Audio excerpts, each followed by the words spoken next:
gente já teve quantos golpes, tentativas de golpe? Não sei se foram 14. Eu estou escrevendo um livro justamente sobre isso, né? Sobre essas, não sei se foram 14 tentativas de golpe, creio que 6 bem-sucedidos.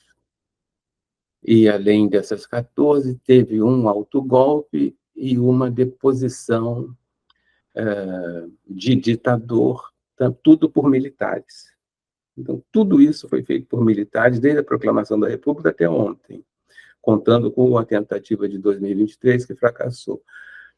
Então, o que distingue os militares, basicamente, é a posição legalista, né, defesa da legalidade constitucional, ou a posição golpista, né, de dar o golpe por convicções doutrinárias, ideológicas, ou por interesse, digamos, material, né, boquinhas, sinecuras e prebendas, e aqueles que não estão nem aí, né, que ficam na moita, assim, para ver onde é que a coisa vai caminhar para se posicionar da melhor maneira possível a posteriori. Então, sempre foi assim, e continua sendo assim. Então, em 64 também. Sempre acontece assim, sempre aconteceu assim, sempre vai continuar acontecendo assim, porque nós teremos outras experiências desse tipo enquanto não enfrentarmos esse problema que é histórico estrutural.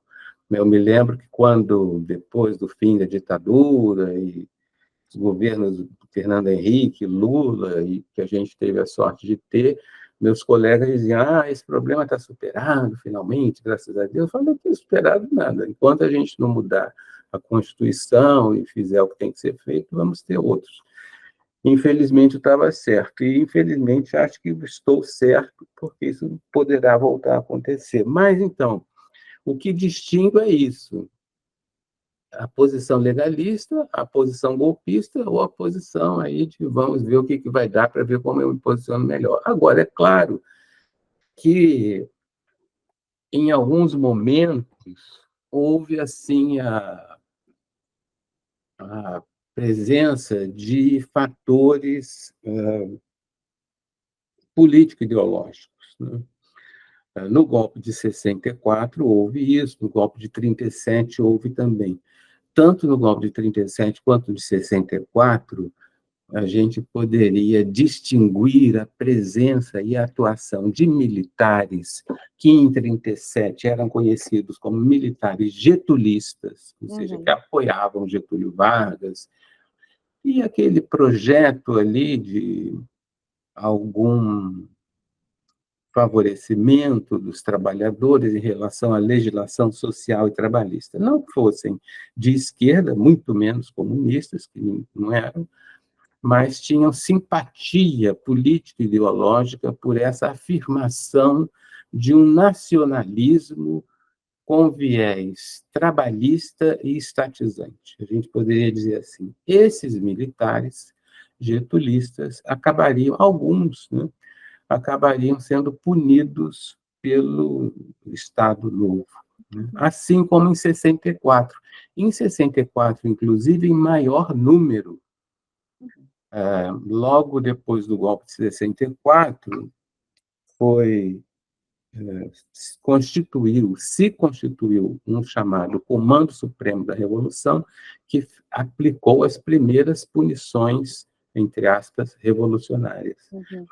Né? E quem eram esses militares punidos? Novamente, eram militares associados ou à convicção político ideológica de João Goulart, ou majoritariamente aqueles que se posicionaram no contexto da legalidade, ou seja, não aderiram ao golpe. O João Goulart, sobretudo a partir do início do ano, de março de 64, depois do comício da Central, ele percebeu que o seu governo não ia mesmo terminar. Estou muito convencido disso, por uma série de indícios, de que, a partir do comício da Central, ele já sabia de que o seu governo não ia terminar, e, por isso mesmo, ele toma aquela série de iniciativas, não sei se 4 ou 5, que já vinham desde o ano passado, muito atabalhoadas, aparentemente, olhando assim, parece, poxa, mas ele era pouco habilidoso. Eu não acho que ele fosse pouco habilidoso, ele ali já estava, para usar uma expressão popular, chutando o pau da barraca, né? E talvez desejoso, aí é um talvez mesmo, talvez desejoso de emular o seu padrinho político em 1945. O que houve com o Getúlio Vargas em 45? Ele foi deposto por militares, inclusive os mesmos que o entronizaram em 37, o depuseram em 45. O que aconteceu com ele? Nada. Aconteceu nada. Ele não foi punido, não teve direitos políticos, blá, blá, blá. Ele pegou um aviãozinho e foi para São Borja, ficou lá quieto. 5 anos depois voltou e foi eleito presidente da República. O João Goulart tinha extrema familiaridade com isso, com esse evento específico, porque ele se tornou próximo de Getúlio Vargas lá no alto exílio, vamos dizer, em São Borja. Borja, isso. E, portanto, e ele sabia que era extremamente popular, o João Goulart, em 64, sabia claramente que, apesar de tudo que a imprensa noticiava, apesar de todos os discursos contra ele sabia que era extremamente popular, inclusive porque, coisa que a gente pode realmente confirmar pela pesquisa do Ibope, que permaneceu décadas secreta, né? Ele era extremamente popular. E os políticos percebem isso. Então, ele pode ter pensado, bom, querem acabar com isso, me depor? Tudo bem, eu não posso me candidatar em 65, mas poderei me candidatar em 1970, porque o mandato era de 5 anos. Então, fico lá, que nem o Getúlio, vou para algum lugar aí. Ele se iludiu. Aí se ele pensou isso, ele se iludiu, porque depois a gente viu o que aconteceu.